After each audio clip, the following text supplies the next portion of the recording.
There's plenty of question marks for Michael Maguire heading into State of Origin to all of the question marks really around New South Wales. As for the tackle itself, we know Joseph Suaalii has accepted that 4-match ban.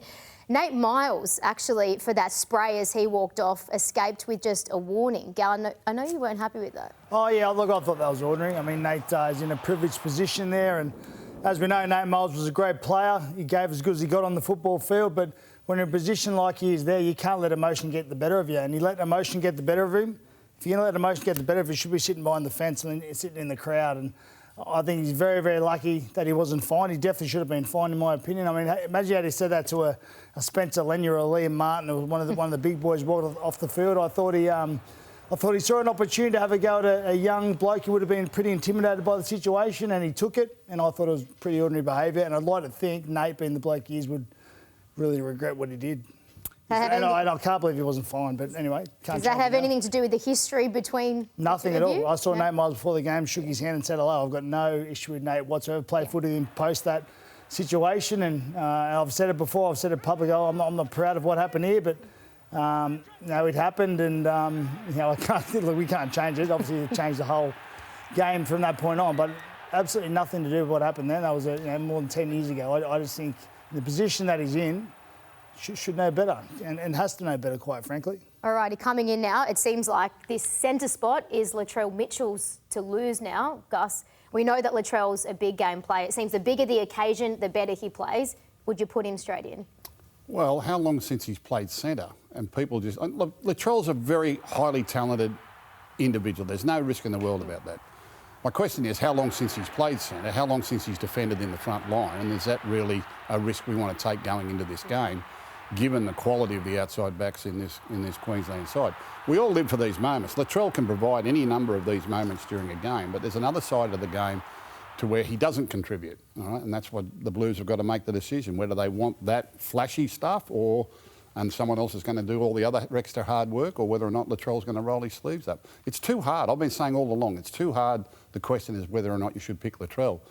If you wanted to pick him, I'd pick him at fullback, because at least he's been playing there. He's just a footballer, though.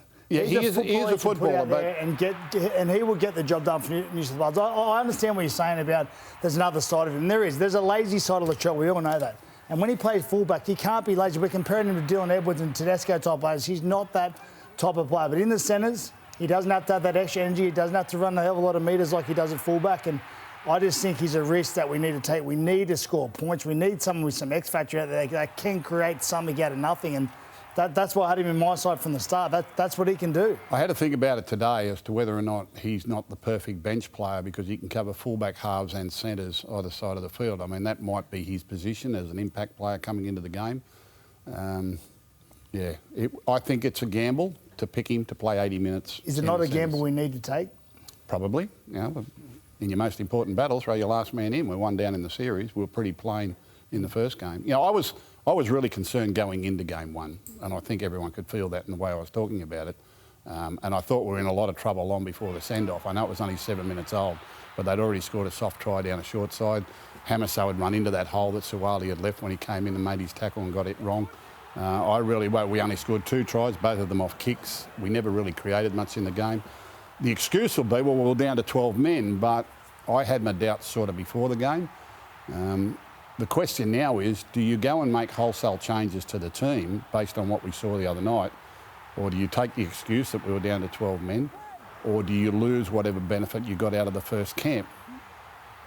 Right leading up to this, I said, I knew what sort of side they would pick because I knew who was picking the team. I knew what it'd be based on.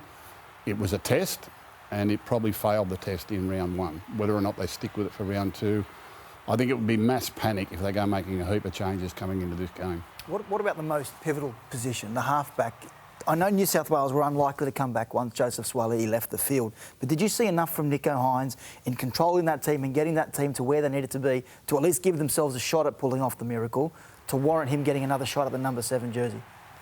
Yeah, I think Nicho Hynes is a very unique sort of player. I've said a few times during the lead up to this that he really suits the Cronulla Sharks. Blokes he trains with every week, trains with every session. He plays both sides of the field. He's got a unique way of running the ball. He's kind of instinctive in what he does. I was worried how that would gel in on a 5-day preparation leading into Origin with all these other players. And we kind of really didn't tap into him at all. We didn't play Nicho Hines sort of football. To me, looking at it, it was kind of like, you know, they asked Nicho to fit in with them rather than them fit in with Nicho. And I don't know that that would make him overly comfortable. He's a confidence player. I don't think... The key is whether or not that experience from Origin 1 is going to give him confidence or it's going to take away confidence, whether it's done him good or it's done him bad.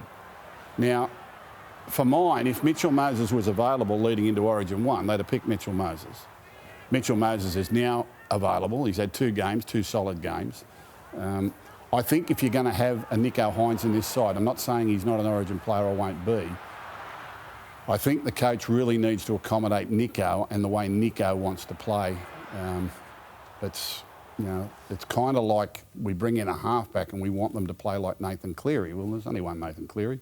They've got to come in and play their own natural game. The difference the year before was Cody Walker just comes in and plays Cody Walker football. He doesn't care. He just comes in and plays his game. That's what he does, and that's why he was successful.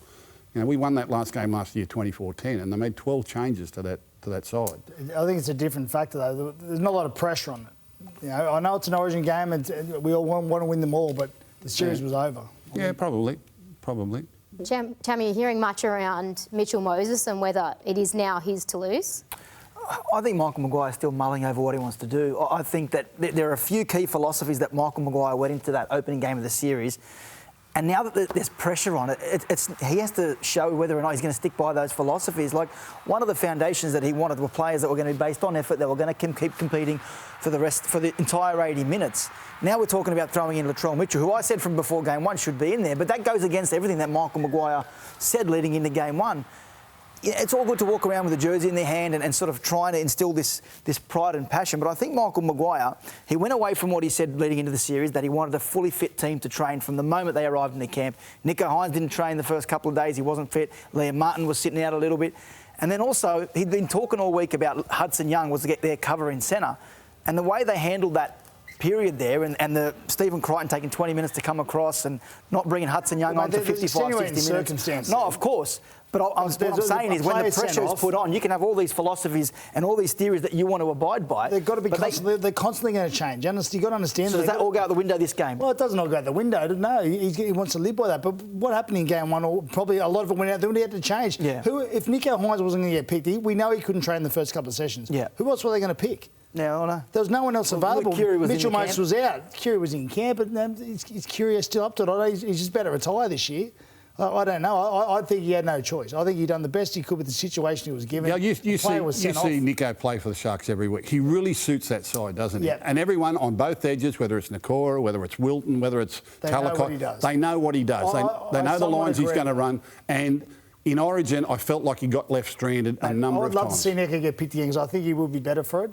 You've got to remember, Nicho didn't play his best game, I can admit that, but he never stopped trying. Yeah. He touched the ball 27 times, had plenty of runs. Well, just on that, they went into this game. I think they worked really hard on their attitude, on never give up and trying real hard. And to that end, they did exactly what they set out to do. They just got beat 38-10. Yeah. Right? There's a lot more to it than just trying hard. Trying hard is a given in Origin. Yeah. Not giving up is a given in Origin. Simple as that.